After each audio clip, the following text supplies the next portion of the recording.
អរុនសួស្តីពុកម៉ែបងប្អូនទាំងអស់គ្នាស្វាគមន៍សាជាថ្មីមកជួបយាយយើងនៅព្រឹកនេះដែរយាយយើងមានតម្រុយថ្មីសម្រាប់ពុកម៉ែបងប្អូនទស្សនានឹងមើលកំសាន្តលេងសម្រាប់ថ្ងៃទី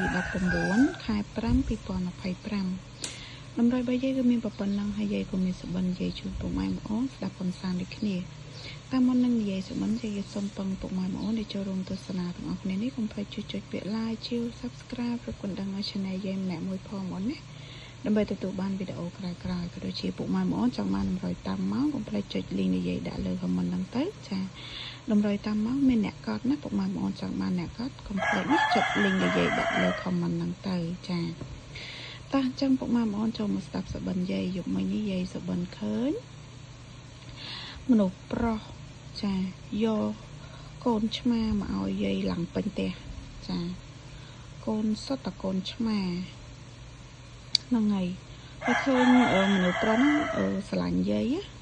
ចាគាត់ស្រឡាញ់យាយគាត់យកកូនឆ្មាយកមកឲ្យយាយឡើងពេញផ្ទះដាក់ឡើងពេញផ្ទះអង្គុយឲ្យលហង់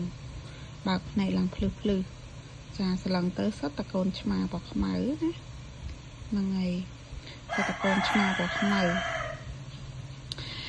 អញ្ចឹងយាយក៏កាត់យក54 55 59 78 79 559 759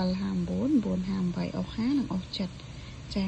ចឹងពុកម៉ែបងប្អូនចេះកាត់លេខអីក៏យកតាមនោះទៅណាចាអូម្សិលមិញបងអូនម៉ោង6កន្លះតម្រុយយាយចេញឡើងពីប៉ោះ